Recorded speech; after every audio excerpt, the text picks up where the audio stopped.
Good morning बच्चों आज मेरा इलेक्ट्रोस्टैटिक्स चार्ज एंड फील्ड का चौथा वीडियो है और आज के वीडियो में मैं आपको बताऊंगा परमिटिविटी और रिलेटिव परमिटिविटी के बारे में अपनी बेटी के यूट्यूब के चैनल मेरे पिताश्री की पाठशाला पे। बच्चों मेरे को ये खूबसूरत सा चैनल मेरी बेटी ने बना करके दिया है जिसपे मैं आपको पढ़ा रहा हूँ फिजिक्स और इस चैनल का नाम है मेरे पिताश्री की पाठशाला। तो बच्चों ज्यादा बातें न करते हुए मैं अपनी बात स्टार्ट करता हूँ। तो आज मेरे यूट्यूब चैनल मेरे पिताश्री की पाठशाला पे मेरे पापा आपको परमिटिविटी एंड रिलेटिव परमिटिविटी के बारे में बताएंगे। तो मैं पीछे आती हूँ, मैं पापा आपको पढ़ाएंगे। तो बच्चों आज का टॉपिक है हमारा परमिटिविटी या रिलेटिव परमिटिविटी, इसको हम डाइलेक्ट्रिक कांस्टेंट भी कहते हैं। ठीक है बच्चों, तो हेडिंग डालिए परमिटिविटी एंड रिलेटिव परमिटिविटी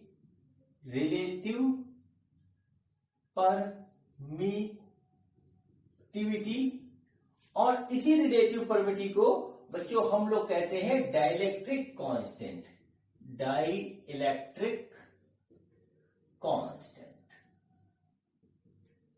ठीक है बच्चों, तो चलिए स्टार्ट करते हैं। बच्चों पिछले वीडियो में मैंने आपको जो है जब पढ़ाया था कि जो हमारा की फोर्सेस होती हैं, चार्जेस के बीच में हमारा फोर्स लगता है। ठीक है बच्चों, दो चार्जेस के बीच में हमारा फोर्स लगता है। और बच्चों हम लोगों ने ग्रेविटेशन में पढ़ा था कि दो मासेस के बीच में हमारा जो है ग्रेविटेशन का फोर्स लगता है। दोनों सिमिलर होते हैं लेकिन उसके बावजूद भी उसमें एक डिफरेंस पाया गया। वो डिफरेंस मैं पहले आपको दिखाता हूं, फिर उसके बाद आगे की बात करेंगे। तो बच्चों सपोज करिए कि हमारे पास दो इस तरीके से हमारे पास मास है, m1 m2 पॉइंट मास है, इनके बीच की दूरी है बच्चों r। तो इनके बीच में लगने वाला ग्रेविटेशनल फोर्स था बच्चों g m1 m2 divided by R square. आप लोगों को बहुत अच्छी तरीके से याद होगा। ठीक है, ये दो पॉइंट मासेस के बीच में लगने वाला हमारा जो है ग्रेविटेशनल फोर्स है।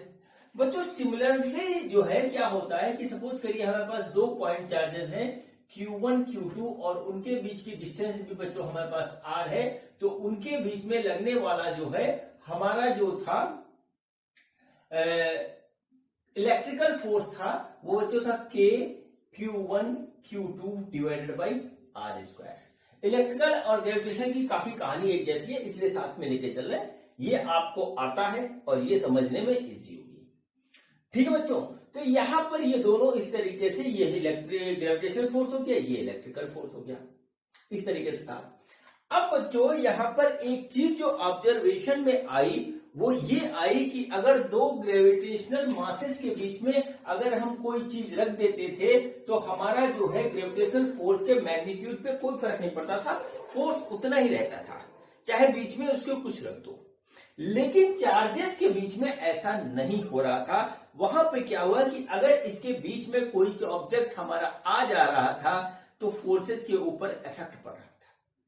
ठीक है, ये हमने जो आपको पिछले वीडियोस में फोर्सेस के बारे में बताया था वो हमने एक बात बताई थी कि हमारे चार्जेस वैक्यूम के अंदर रखे हुए हैं। ठीक है, वैक्यूम या फ्री स्पेस के अंदर रखे हुए हैं। लेकिन अगर हम यहाँ पर जो है मटेरियल बदल दें, सपोज करिए कि हमने इन्हीं दोनों चार्जेस को जो है किसी लिक्विड के बीच में रख दिया, Q1 Q2 को किसी लिक्विड के बीच में रख दिया, तो हमें साफ साफ पता लग रहा था कि जो लिक्विड के अंदर फोर्स है वो सपोज करिए हमारे पास क्या आ रहा है K1 dash Q1 Q2 divided by R square. यहां पर जो है हमारा जो है लिक्विड के अंदर जो चार्जेस के फोर्स था वो बच्चों कम हो रहा था फ्री स्पेस में।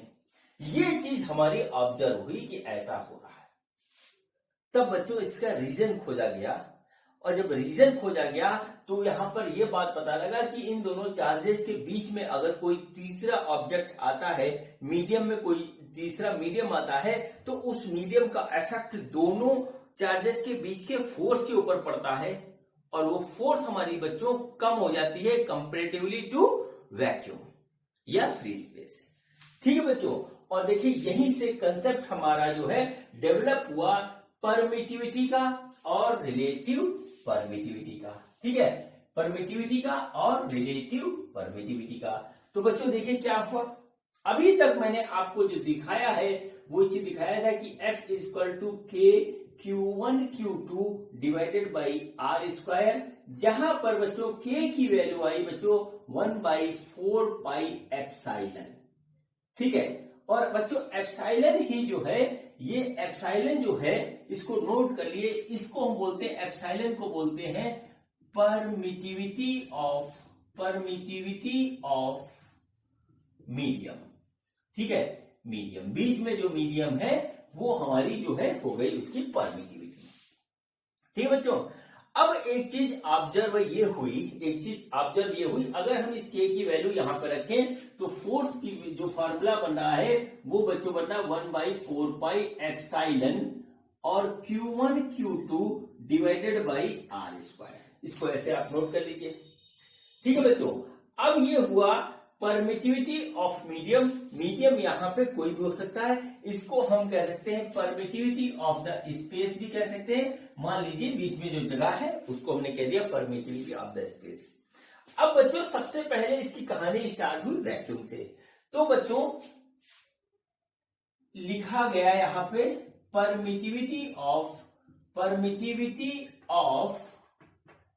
वैक्यूम, ठीक है, वैक्यूम, या इसको कहा गया फ्री स्पेस, ठीक है। बड़ा इंपॉर्टेंट चीज है ये स्पेस, इसको डिनोट किया गया एप्सिलॉन नॉट से, ठीक है, इसको डिनोट किया गया एप्सिलॉन नॉट से। तो इसी फॉर्मूले में अगर हम देखें तो फोर्स की वैल्यू आ गई 1/4 pi epsilon nought Q1 Q2 divided by R², ठीक है बच्चों। ये हो गया बच्चों हमारे पास एप्सिलॉन नॉट, और एप्सिलॉन नॉट को हम कहते हैं परमिटिविटी ऑफ फ्री स्पेस। अब बच्चों 1/4 पाई एप्सिलॉन नॉट की जो वैल्यू होती है वो होती 9 × 10⁹, ठीक है, 9 × 10⁹, और वो होती बच्चों हमारी कूलाम, नहीं, न्यूटन मीटर स्क्वायर पर कूलाम स्क्वायर, इस तरीके से हमारे आती है पूरी की पूरी इसकी वैल्यू। इसको हमने के से पहले रिप्रेजेंट किया था, ये इस तरीके से आ गया, ठीक है बच्चों। और यहां से जब हम एप्सिलॉन नॉट की वैल्यू कैलकुलेट करते हैं तो आती है हमारी 8.85 × 10⁻⁻12 coulomb square newton metre square, इस तरीके से ये इसकी वैल्यू आ गई एप्सिलॉन नॉट की। इसको ध्यान रखिएगा, वैसे अधिकतर क्वेश्चंस में ये हमको दिया होता है, ठीक है बच्चों। तो ये हमारा एक बहुत ही इंपॉर्टेंट फैक्टर है epsilon not, permittivity of free space, जो कि हमारा इलेक्ट्रिकल में जगह जगह काम आता है बच्चों।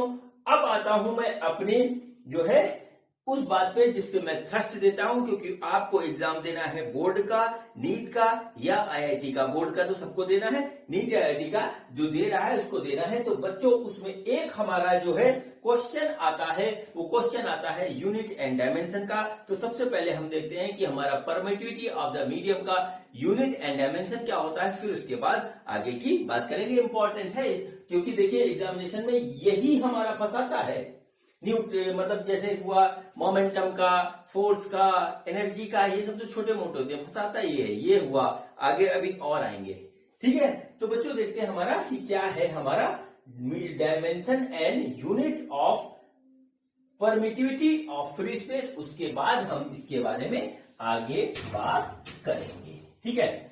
तो बच्चों हमारा जो फार्मूला फोर्स का हो गया वो बदल गया, वो हो गया हमारा 1/4 पाई एप्सिलॉन नॉट, ठीक है, 1/4 pi epsilon nought Q1 Q2 divided by R²। अब बच्चों हम एप्सिलॉन नॉट को इधर रखें तो आएगा 1/4 पाई FR² Q1 Q2, ये हो गया। तो यूनिट बच्चों हम जो लिखेंगे यूनिट ऑफ एप्सिलॉन नॉट, वो देखिए क्या हो जाएगी, इसका हो गया कूलाम स्क्वायर, फोर्स का हो गया न्यूटन, और ये हो गया मीटर स्क्वायर। तो बच्चों हमारे पास आ गया कूलाम स्क्वायर न्यूटन पर मीटर स्क्वायर। सिंपल सी बात आ गई, ये यूनिट ऑफ एप्सिलॉन नॉट ये आ गया। अब बच्चों हम आते हैं डायमेंशन ऑफ, ठीक है, डायमेंशन ऑफ एप्सिलॉन नॉट, इस पे देखते हैं। तो बच्चों किस तरीके से निकालेंगे, बहुत सिंपल है, ये लिखेंगे डायमेंशन ऑफ कूलाम यानी कि चार्ज, ठीक है, चार्ज का डायमेंशन लिखेंगे हम 2 बार, मैं ऐसे सिंबॉलिक लिख दे रहा हूं, और फिर उसके बाद फोर्स का डायमेंशन लिखेंगे और फिर उसके बाद बच्चों हम लिखेंगे मीटर स्क्वायर का डायमेंशन 2 बार। ठीक है, लेंथ का डायमेंशन 2 बार हम इस तरीके से लिखेंगे। मीटर स्क्वायर यहाँ पे ऐसे लिख लेते हैं। ठीक है बच्चों, तो अब हम देखते हैं कि हमारा जो है चार्ज का डायमेंशन क्या होता है बच्चों। तो चार्ज का जो डायमेंशन होता है उसको आप नोट कर लीजिए। पहली बार टर्म आ रहा है एम्पियर का। ठीक है, एम्पियर जो होता है वो जो बच्चों होता है करंट का यूनिट भी होता है, और डायमेंशन जो होता है करंट का, करंट को हम डिनोट करते हैं आई से, उसका डायमेंशन होता है ए। ठीक है, और बच्चों जो चार्ज को हम लिखते हैं वो लिखते हैं Q बराबर आई टी, जहां पर आई है हमारा करंट। ठीक है, और टी है वो है बच्चों हमारा टाइम।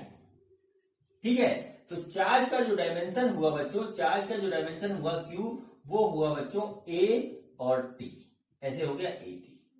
ठीक है बच्चों, तो हम यहां पर लिखते हैं, तो देखिए क्या हुआ AT।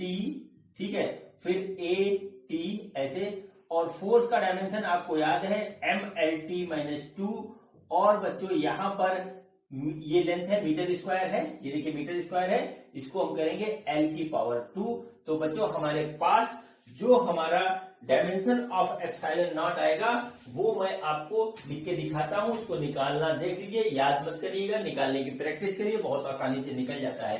तो देखिए क्या हुआ, डायमेंशन ऑफ एप्सिलॉन नॉट वो हुआ A की पावर 2 T की पावर 2 ऐसे डिवाइडेड बाई M। ठीक है, ML की पावर 3 T की पावर -2 ऐसे आ गया, और बच्चों फाइनली जो आएगा वो आएगा M की पावर -1, L की पावर -3, T की पावर 4 और A की पावर 2। ये बच्चों हुआ एप्सिलॉन नॉट का डायमेंशन। इसको नोट कर लीजिए, निकालना सीख लीजिए, आ सकता है, क्योंकि जो है जितने भी हमारे 12th के सिलेबस में डायमेंशन आएंगे वो हमारे अलग होंगे, और जो फर्स्ट ईयर में थे वो बिल्कुल अलग थे। अगर आप एग्जामिनेशन देने जा रहे हो IIT और नीट का, तो आपको इस पर बहुत ज्यादा ध्यान देना है। ठीक है बच्चों, तो ये हो गया हमारा डायमेंशन ऑफ एप्सिलॉन नॉट। इसको देख लीजिए, निकालना सीख लीजिए, फिर करते हैं आगे। ठीक, तो बच्चों ये हो गया हमारा unit and dimension of epsilon not. चलिए बात करते हैं इसके बारे में, परमिटिविटी ऑफ स्पेस के बारे में। ठीक है, परमिटिविटी ऑफ स्पेस के बारे में। तो चलिए यहां पर लिखते हैं कुछ चीज फिर से। ठीक है, फिर से लिखते हैं वही फोर्स का फार्मूला। ठीक है, तो देखिए क्या हुआ हमारे पास सपोज करिए कोई मीडियम है। ठीक है, सपोज करिए पहले वैक्यूम है, फोर्स इन वैक्यूम हमने निकाला, तो आ गया 1/4 pi epsilon nought Q1 Q2 divided by R²। ये हमारे पास आया। अब बच्चों ये दो चार्जेस के बीच में हमारा फोर्स था जब हमारे चार्जेस वैक्यूम में रखे हुए। अब हमने क्या किया कि इन्हीं दोनों चार्जेस को ले जाकर के हमने किसी मीडियम में डाल दिया। तो फोर्स इन मीडियम जो हुआ बच्चों, फोर्स इन मीडियम वो हो गया 1/4 pi epsilon of medium into Q1 Q2 divided by R²। यहां पर देखिए चेंज आ रहा है फोर्स में, यहां फोर्स अलग है, यहां फोर्स अलग है। Q1 Q2 R सेम है, Q1 Q2 R सेम है, 4 पाई एप्सिलॉन नॉट है, यहां पर अलग है। तो बच्चों यहां पर जो चीज हमको दिखाई दी, वो सबसे पहले जो चीज दिखाई दी कि एप्सिलॉन नॉट और एप्सिलॉन ही एकमात्र इन दोनों के बीच में चेंज है। यहाँ एप्सिलॉन M है और यहां पर एप्सिलॉन नॉट है। बच्चों एप्सिलॉन M हो गया परमिटिविटी ऑफ मीडियम, कोई भी मीडियम हो सकता है बच्चों हमारा। ठीक है, और एप्सिलॉन नॉट हो गया हमारा परमिटिविटी ऑफ स्पेस, या वैक्यूम कह लीजिए, हटाइए वैक्यूम। ठीक है बच्चों, अब देखिए जब इसको रिसर्च से निकाला गया तो इसकी वैल्यू जो है ये आई ज्यादा। ठीक है, और इसकी वैल्यू आई बच्चों हमारी लेस। ठीक है, कितनी आई इससे कोई मतलब अभी नहीं है।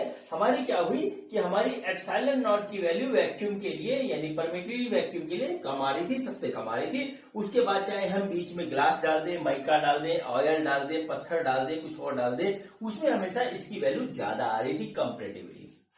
अब बच्चों यहाँ पे क्या हो रहा था, हो ये रहा था कि एप्सिलॉन नॉट 1 अपॉन में है, मतलब ये हुआ कि इसकी वैल्यू जितनी कम होगी फोर्स उतना ज्यादा हो जाएगा।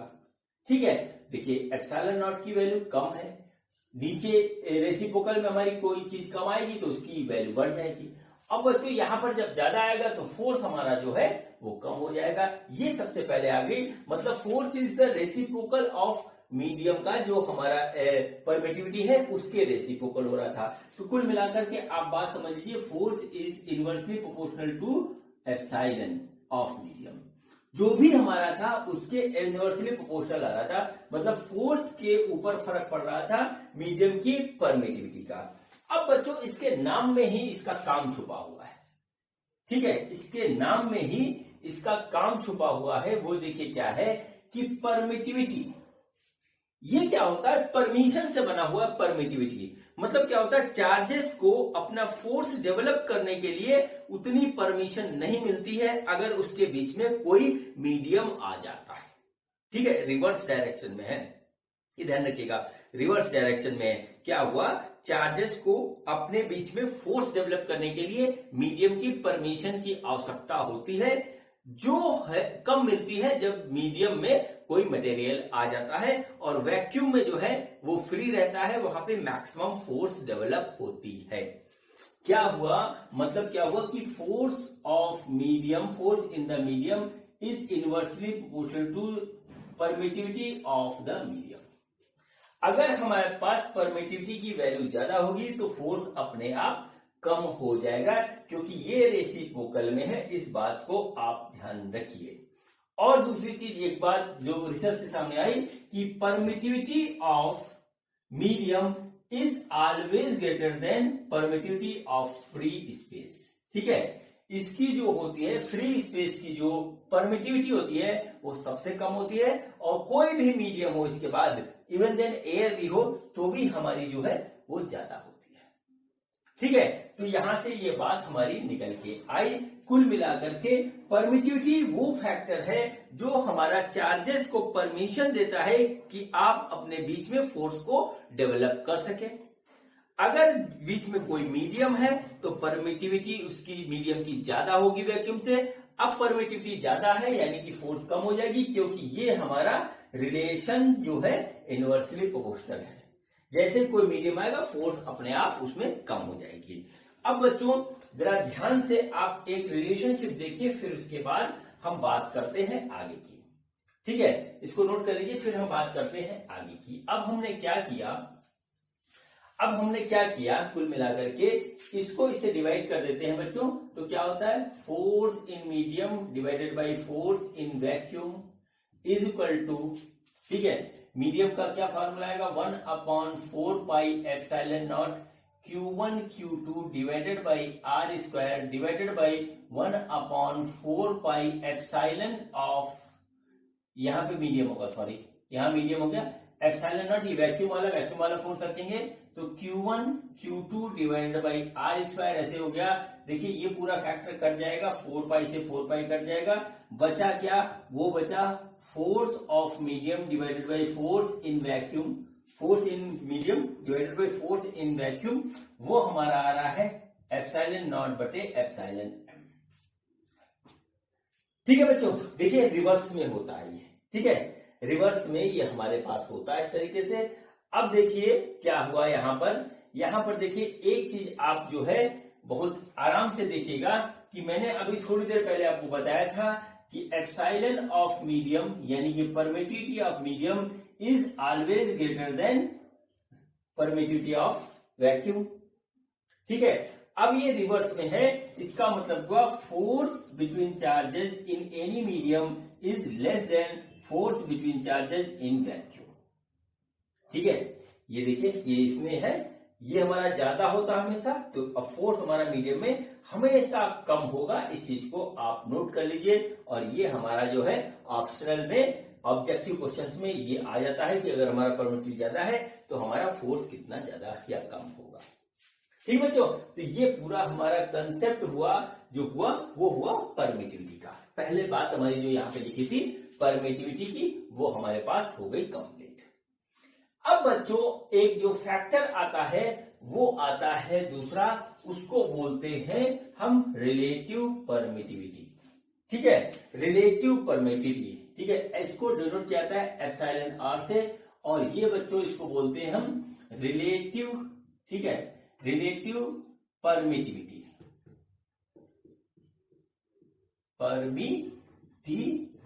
ये हमारे पास आ गया। क्या होता है रिलेटिव परमिटिविटी? मतलब क्या होता है कि किसी मीडियम की परमिटिविटी वो जो है वैक्यूम की परमिटिविटी के कितने टाइम्स होगी, वो हमारा कहलाता है रिलेटिव परमिटिविटी। कुल मिलाकर के इसको देख लीजिए, ये हमारे पास इस तरीके से आता है। मतलब क्या हुआ कि किसी मीडियम की परमिटिविटी वो वैक्यूम की परमिटिविटी के कितने टाइम्स होगी, वो हमारा कहलाता है रिलेटिव परमिटिविटी। अभी मैंने आपको एक जो है फार्मूला लिख के दिखाया कि F इन वैक्यूम यानी force in vacuum divided by force in medium is equal to, जो हो गया हमारे पास permittivity of the medium divided by permittivity of the free space या वैक्यूम, ऐसे हम इसको कह सकते हैं। ये अभी थोड़ी देर पहले किया था, आप दोबारा इसको कर सकते हैं प्रूफ।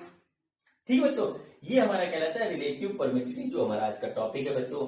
और बच्चों इसी रिलेटिव परमिटिविटी को हम बोलते हैं डाइलेक्ट्रिक कांस्टेंट, यानी कि इसको हम इस तरीके से लिख सकते हैं कि रिलेटिव परमिटिविटी को हम बोलते हैं के, और ये बच्चों होता है हमारा डाई इलेक्ट्रिक, ये होता है हमारा डाई इलेक्ट्रिक कांस्टेंट।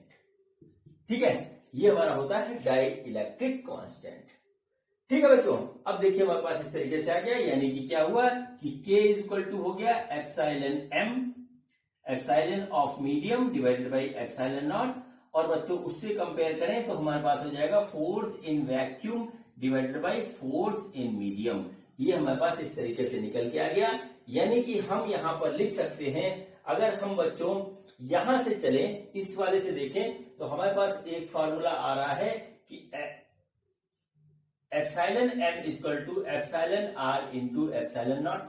ये हमारा एक फार्मूला हमको मिल रहा है इस तरीके से, इसको आप नोट कर लीजिए।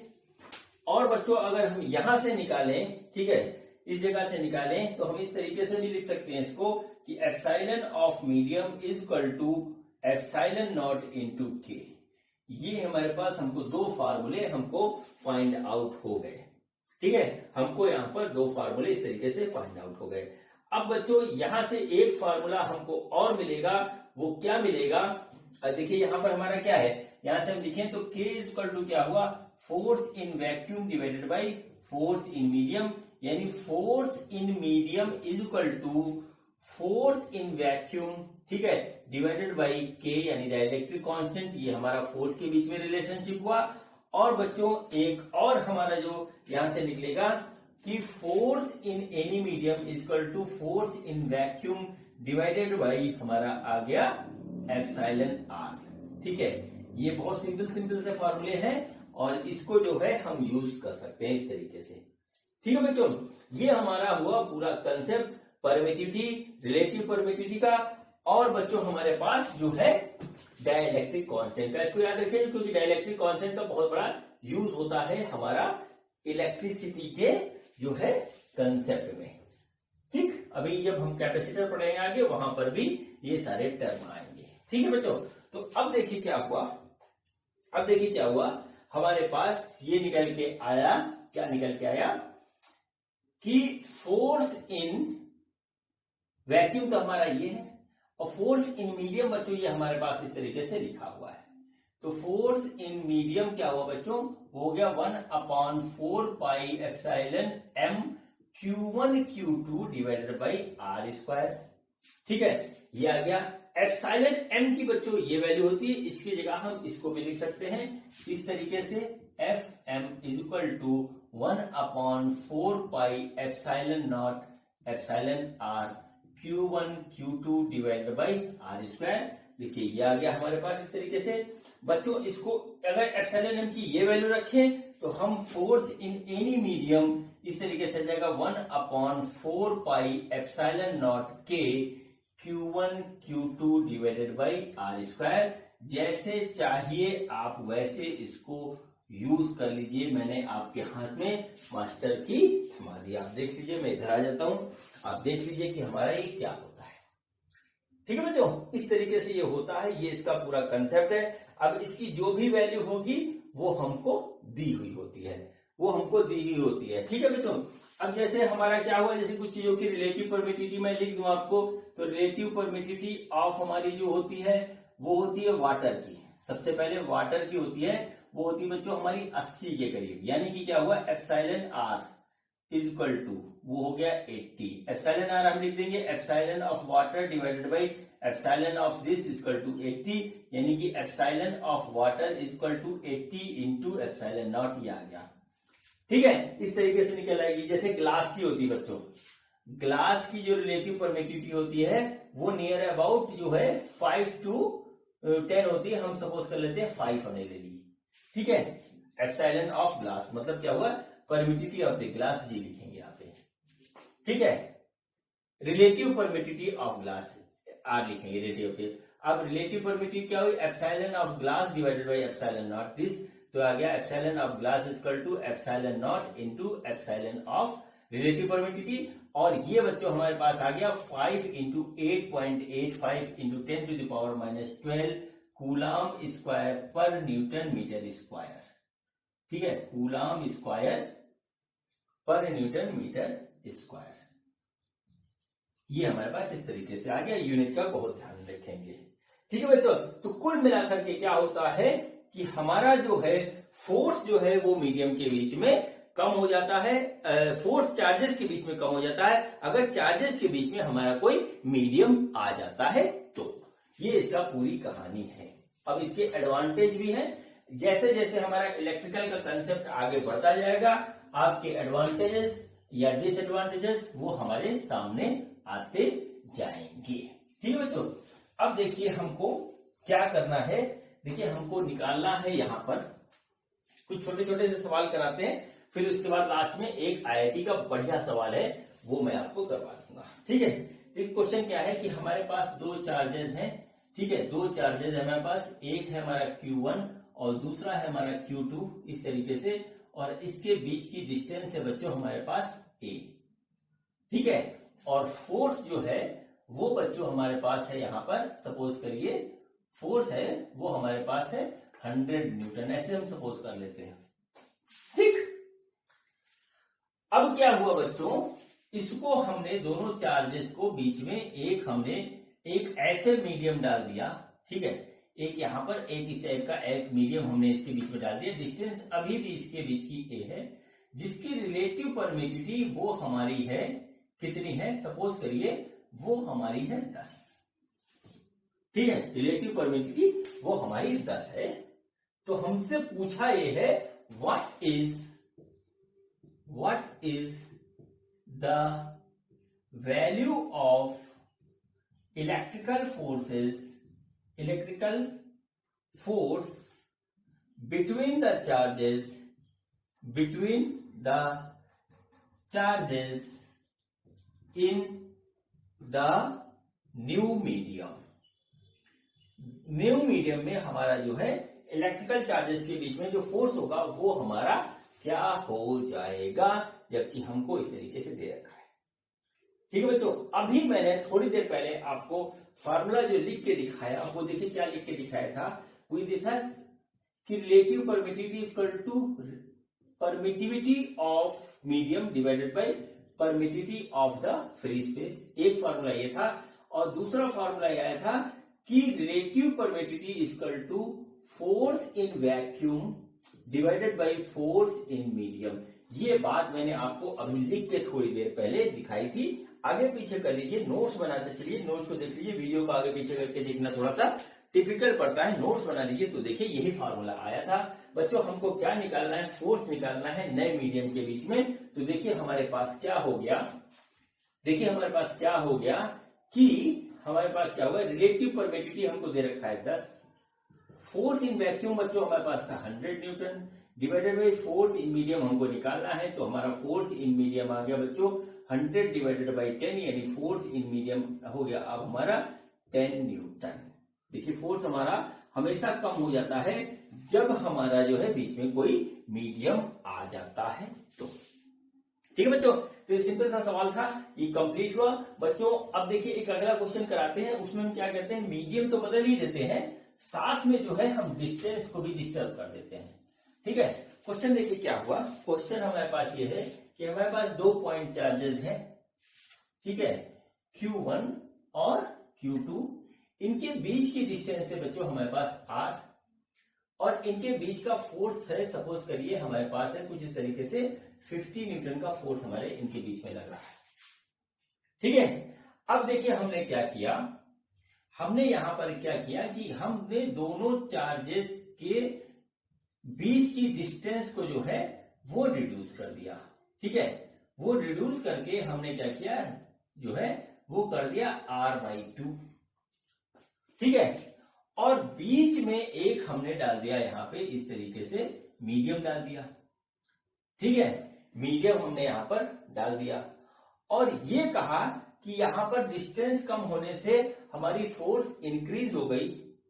ठीक है, फोर्स इंक्रीज हो गई और बच्चों फिर ये हमारी बात कही कि अभी भी हमारा जो फोर्स है वो 50 न्यूटन रहता है। ठीक है, पहले भी 50 न्यूटन था, अभी 50 न्यूटन है, तो हमारा क्या हुआ कि मीडियम का जो होता है, मीडियम का जो है रिलेटिव परमिटिविटी क्या होगी। ठीक है, मीडियम की रिलेटिव परमिटिविटी क्या होगी ये हमको बताना है। ठीक है बच्चों, ये हमको यहां पर ये कहानी यहां पर आकर के बतानी है।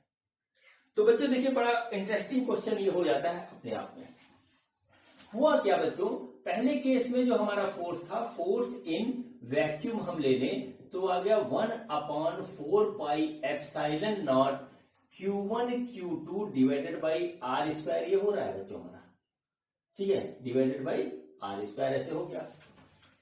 ठीक है, अब क्या हुआ बच्चों, इसके बाद हमने एक बीच में मीडियम डाल दिया और मीडियम आ गया 1/4 पाई एप्सिलॉन m हो जाएगा बच्चों ये। अब यहां पर मीडियम का हम लेंगे परमिटिविटी और ये आ गया बच्चों, ये हमारा इस तरीके से आ गया और इसके साथ आएगा हमारा Q1 Q2 divided by R/2 का होल स्क्वायर, क्योंकि देखिए अब हमारा क्या हो गया, ये आ गया इतना R/2 हो गया। हमने इसको सॉल्व किया बच्चों, तो हमारे पास जो आया वो आया 4Q1 Q2 divided by 4 pi epsilon of medium into R², force of medium, इस तरीके से आ गया। अब बच्चों हमको दे रखा है क्वेश्चन में कि फोर्स इन वैक्यूम और फोर्स इन जो है हमारा जो है मीडियम बराबर होता है जब हमारा जो है कोई बीच में मीडियम डालते हैं। क्योंकि यहाँ पे डिस्टेंस हमारी बदल दी गई है इसलिए इसकी चीज हो जाती है। तो बच्चों हमने दोनों को इक्वल कर दिया, तो हमारे पास क्या आया, फोर्स इन वैक्यूम आ रहा है 1/4 pi epsilon nought Q1 Q2 divided by R² बराबर 4Q1 Q2 divided by 4 pi epsilon of medium R²। इस तरह से हमारे पास देखिए फिगर आ रही है। तो देखिए Q1 Q2 से Q1 Q2 कटा, R² से R² कटा, 4 पाई से 4 पाई कटा। ठीक है, हमारे पास जो बचा हम उसको लिखते हैं 1/एप्सिलॉन नॉट इक्वल टू 4/एप्सिलॉन ऑफ मीडियम।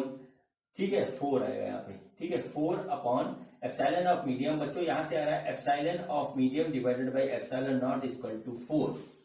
हमसे क्वेश्चन में क्या पूछा था, relative permittivity of the medium. तो बच्चों देखिए ये होता है हमारा relative permittivity of the medium, इसको हम लिख सकते हैं एप्सिलॉन R इक्वल टू 4 और यही बच्चों होगा इसका आंसर। ठीक है, यही बच्चों होगा इसका आंसर। देखिए क्या हुआ कि मीडियम की वजह से हमारा फोर्स जो है कम हो जाएगा, लेकिन हमने साथ में डिस्टेंस कम कर दी। तो डिस्टेंस कम करने से क्या हुआ कि फोर्स हमारा बढ़ गया।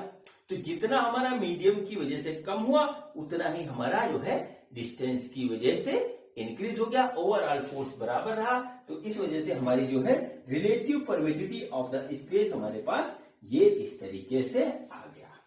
ठीक है बच्चों, तो ये हमारा कंसेप्ट और जो है वो था क्या कहते हैं, ये हमारा कंसेप्ट और कुछ न्यूमेरिकल्स थे रिलेटिव परमिटिविटी पे। अब मैं एक बहुत ही अच्छा क्वेश्चन करवाता हूं जो हमारा जेई मेन में आ चुका है। तो बच्चों देखते हैं कि हमारा जो है क्वेश्चन क्या है। बच्चों ये देखिए हमारा अगला क्वेश्चन है, और क्वेश्चन ये आईआईटी मेंस में आ चुका है, और क्वेश्चन ये हमारा डायलेक्ट्रिक कांस्टेंट के कंसेप्ट पे बेस्ड है। सबसे पहले देखिए क्वेश्चन क्या है, और फिर उसके बाद देखते हैं ये होगा कैसे। ये क्वेश्चन सिमिलर वैसे ही है जैसा मैंने अभी आपको एक कराया है, बस इसका रूप थोड़ा सा बदल गया है। क्वेश्चन क्या है देखिए, two identical spherical charges metallic spheres are hung by a string, the string rest at the 60 degree angle from each other in vacuum when whole arrangement is kept in the liquid of density 0.5 gram per centimetre cube, the angle remains the same, calculate dielectric constant of the fluid. ठीक बच्चों, अब देखिए question मैं आपको पहले समझा दूं, फिर देखिए होगा कैसे। इसमें क्या लिखा हुआ है कि हमारे पास जो है दो जो है आइडेंटिकल जो है चार्जेस हैं, स्फेयर है जिसके ऊपर सेम चार्ज है, बिल्कुल इक्वल चार्ज है, और उसको हमने क्या किया, दो स्ट्रिंग से ऐसे जो है लटका दिया। अब क्या हुआ, इनके बीच में हमारा रिपल्सन का फोर्स होगा, तो ये अपना जो है एक दूसरे से दूर भागेंगे। तो क्या होता है कि ये थोड़ी देर बाद एक पोजीशन पे जाकर के कुछ इस तरीके से एक सर्टेन एंगल पे, जिसको यहाँ पे 60 दे रखा है, वहां पे जाकर के ये रेस्ट में आ जाते हैं। ठीक है, ये हमको दे रखा है क्वेश्चन में। ठीक है, अब क्या होता है कि यहां पर हमारा एक फोर्स होगा, सब कुछ वैसे ही होगा। थोड़ी देर बाद क्या करते हैं कि इस पूरे सिस्टम को उठा करके एक लिक्विड के अंदर डाल देते हैं। सपोज करिए ये पूरा सिस्टम हमारा जो है एक लिक्विड के अंदर ऐसे ही जो है हमने इसको डाल दिया। तो बच्चों क्या हुआ कि अब दोनों चार्जेस के बीच में हमारा एक आ गया मीडियम। तो अब या तो फोर्स कम होगा या घट जाएगा। तो क्या होता है कि मीडियम आने पे फोर्स कम हो जाएगा, तो बच्चों क्या होता है कि ये हमारा थोड़ा सा पास में आ जाता है। ठीक है, लेकिन एक चीज और होती है कि फोर्स ऑफ बॉयंसी के कारण फोर्स ऊपर लगेगा तो फिर वहां पे आ जाएगा। तो इन्होंने बात कही कि हमारा जब लिक्विड में डालते हैं इस पूरे अरेंजमेंट को, तो ये एंगल बदलता नहीं, ये एंगल सेम रहता है। ठीक है, ये एंगल हमारा सेम रहता है। तो हमसे ये कह रखा है कि इस लिक्विड के मीडियम का डायलेक्ट्रिक कांस्टेंट के, यानी कि जो है हमको बताना है रिलेटिव परमिटिविटी, हमको बताना, डायलेक्ट्रिक कांस्टेंट को ही हम रिलेटिव परमिटिविटी कहते हैं, वो हमको बताना है। जबकि हमारी डेंसिटी ऑफ लिक्विड जो है वो हमको दे रखा है 0.5 ग्राम पर सेंटीमीटर क्यूब, और जो है स्फेयर की डेंसिटी हमको दे रखी है इतना पर सेंटीमीटर क्यूब, ये हमको यहाँ पे दे रखा है बच्चों। तो ये है हमारा क्वेश्चन। मेरे ख्याल से क्वेश्चन आप समझ गए होंगे। तो चलिए अब इसको करते हैं सॉल्व। बच्चों इसमें हमारा जो है मैकेनिक्स का पूरा कंसेप्ट लग जाएगा, और देखिएगा ये क्वेश्चन हमारा किस तरीके से होता है। ठीक है बच्चों, तो देखिए हम जो है इस क्वेश्चन को बड़े ही सहूलियत से सॉल्व करेंगे। इसमें फोर्सेज जितनी लग रही है उसको स्टडी करेंगे, और किस तरीके से इसमें मैकेनिक्स और क्या कहते हैं बॉयंसी और जो है रिलेटिव परमिटिविटी का कंसेप्ट एक साथ लग रहा है, उस चीज को देखिए। तो बच्चों क्या हुआ, देखिए पहला हम फिगर बनाते हैं जब हमारा यहां पर, ठीक है, जब हमारा ये क्या हुआ कि हमारा ये पूरा का पूरा सिस्टम जो है यहां पर इस तरीके से रेस्ट में आया है वैक्यूम में। ठीक है, ये एंगल सपोज करिए बच्चों हमने इसको यहां इस तरीके से जो है आइडेंटिकल नहीं बनाई है, ये देखिए हमारे पास इस तरीके से ये आ गया। ठीक है, ये भी प्लस चार्ज है, ये भी प्लस चार्ज है। ठीक है बच्चों, और सपोज करिए हाफ एंगल बच्चों इसका है थीटा, हमने इसे सपोज कर लिया अपने कन्वीनियंस के लिए। अब बच्चों क्या हुआ कि इसके बीच में हमारा एक इलेक्ट्रोस्टैटिक फोर्स ऐसे लगा, इसने सेपरेट कर दिया। तो सपोज करिए कि ये हमारा इलेक्ट्रोस्टैटिक फोर्स है बच्चों F0 वैक्यूम में। ठीक है, ये हमारे पास इस तरीके से हमारा दिया हुआ है, और बच्चों इसका वेट हम सपोज कर लेते हैं कि वो हमारा है mg, नीचे की ओर ऐसे। बच्चों ये स्ट्रिंग से बचा हुआ है, तो स्ट्रिंग में एक टेंशन आ जाएगी इस तरीके से। ठीक है, ये हमारे पास इस तरीके से इतने फोर्सेस हमारे पास हो गए। अब इसको बैलेंस करेंगे तो बच्चों ये टेंशन T है, तो टेंशन T का एक कंपोनेंट हमको इधर मिलेगा, ये मिलेगा T cos थीटा, और एक कंपोनेंट इधर मिलेगा, ये मिलेगा टी साइन थीटा। तो बच्चों हमारे पास जो आया फार्मूला वो आया टी साइन थीटा बराबर एफ नॉट, और दूसरा आया T cos theta is equal to M G. तो आगे हम इस दोनों को भाग कर दें तो बच्चों हमारे पास आ रहा है tan theta is equal to F not divided by M G. ये हमारे पास इस तरीके से आ गया। ठीक है, ये हमारे पास इस तरीके से आ गया। ठीक है, अब सेम काम हम करते हैं जब हमने इसको एक जो है लिक्विड में डाल दिया। ठीक है, लिक्विड में डाल दिया तो देखते हैं कि हमारा क्या हुआ। बच्चों देखिए अरेंजमेंट हमारा ऐसे ही रहेगा। ठीक है, अरेंजमेंट हमारा जो है ऐसे ही रहेगा, और हम ये सपोज करते हैं कि अब हमारा जो है टेंशन जो है वो गया बदल, और टेंशन हो गया हमारा टी डैश। ठीक है बच्चों, अब देखिए इधर हमारा इलेक्ट्रोस्टैटिक फोर्स लगेगा, वो हो गया एफ एम या एफ एम, लिक्विड दे रखा है तो लिक्विड कर लेते हैं। इसका वेट एम जी नीचे की ओर काम करेगा, और बच्चों इसका वेट हमारा एम जी नीचे की ओर काम करेगा। और बच्चों ये जो है पूरा सिस्टम हमारा एक लिक्विड में है, तो लिक्विड में आने के कारण क्या होगा बच्चों, हमारा एक अप थ्रस्ट का फोर्स अब ऊपर लगेगा, और बच्चों वो होगा हमारा वी रो जी। इस टाइप से ये हमारा होगा। ठीक है, वी रो जी होगा हमारा। आपको याद होगा अगर जो है बॉयंसी का कंसेप्ट तो आपको समझ में आ रहा होगा। तो देखिए टी डैश हुआ तो इसका एक कंपोनेंट मिलेगा टी डैश कॉस थीटा ऐसे, और इधर मिलेगा हमको टी डैश साइन थीटा ऐसे। ठीक है बच्चों, तो देखिए क्या हुआ हमारे पास, T dash sine theta is equal to force of liquid. ठीक है, force in liquid, electrostatic force जो लग रहा है लिक्विड के अंदर वो, और बच्चों ऊपर यहां से आएगा V rho G plus T dash cos theta is equal to M G. ये हमारे पास इस तरीके से आ गया। ठीक है बच्चों, अब देखिए क्या हुआ कि हम जो है टी डैश कॉस थीटा निकालते हैं, तो T dash cos theta equal to आ गया M G minus V rho G. ठीक है, इसको हम इससे डिवाइड कर देंगे तो बच्चों आ रहा है tan theta equal to F L यानी force in liquid divided by M G minus V rho G. ये हमारे पास इस तरीके से आ गया।